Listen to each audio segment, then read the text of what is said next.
रायगड़ा जिलार अधिष्ठात्री देवी माँ मझी घरियाणी मंदिर दानहुंडी 4 मास पर आज सका 10टा बेले पुलिस कड़ाकड़ी सुरक्षा बलय और मंदिर परिचालन कमिटर कर्मकर्ता उपस्थित 9टी दानहुंडी खोल गणति आरंभ होता। यह गणति कार्य यूनियन बैंक रायगड़ा शाखार अधिकारी और कर्मचारी स्थानीय महिला अनुष्ठान महिला माने गणति कार्य सहयोग करथिले। 4 मास तले 18/3/2024 दानहुंडी खोलिबा समय दान अर्थ आकार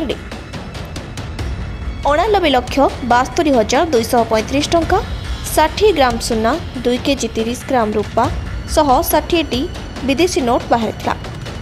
आज 24/7/2024 दिन हुंडी खोलिबा समय दान अर्थ आकार 69,15,422 सुना 53 ग्राम रूपा 2 केजी 392 ग्राम और विदेशी डॉलर देखा मिली। रेकर्ड स्तर में दान अर्थ बाहर जो रायगड़ा भक्त और श्रद्धालुओं महल में खुशीर लहरी खेली जाइए। ट्रस्ट बोर्ड मेंबर जने आज मंदिर मां दानहुंडी खोल जाते मास पर खोला आज केते जन मेयत अच्छे केते अर्थ वर्ष बाहर आशा कर दीर्घ 3 मास पर आज हुंडी खोल जोटा कि 18/3/24 तारिख में हुंडी खोल जाता से टाइम रे पैसा आकार 89,72,000 आसला एवं सुना हिसाब से 62 ग्राम्स आसला एवं सिल्वर हिसाब से 2 केजी 300 ग्राम्स आसला।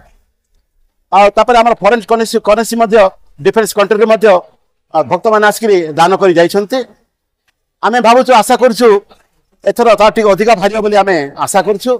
आज आम यूनियन बैंक ऑफ इंडिया आज हुंडीर दायित्व नहीं से आज काउंटिंग रे सामिल होती एवं आज काउंटिंग रे आमर माँ मझीराणी ट्रस्ट बोर्ड जो नारी जो महिला संघ मान अच्छा साई बाबा महिला संघ एवं वेंकटेश्वर महिला संघ मैंने आसी ये हुंडी आमको साहाय्य कर स्पेशली आम प्रेस वाला एवं प्रिंट मीडिया एवं आम जो पुलिस वाला मान अच्छा से यथेष साहाय्य कर।